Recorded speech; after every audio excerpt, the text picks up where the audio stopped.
Hello, everyone. I wanted to go over the players in a typical family law case. And when I say players, what do I mean? I mean the parties to an action. Usually there's a plaintiff and there's a defendant.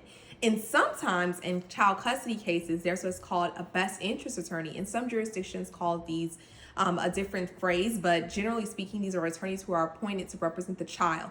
And I don't recommend them in all cases. I recommend them in those high conflict cases where the child is old enough to communicate with an attorney and potentially tell the attorney their position as it relates to custody, but also where there's a potential swaying of the child in one direction or the other, where one party has told the child bad things about dad or told the child bad things about mom and made it such that child's made up their mind that they don't want anything to do with mom. Sometimes an attorney needs to step in on the child's behalf and advocate for them in their interests. And I say sometimes, again, with caution, because it is not something that is done in every single case. Some jurisdictions call it guardians ad litem. I know the District of Columbia calls it that, for example. But again, these attorneys represent the children. And so if there is one in your case, you want to be cautious of what you do and do not tell them. You want to make sure you have your own attorney to consult with to make sure the information you're providing them is accurate, truthful, and aligns with the goals of your case.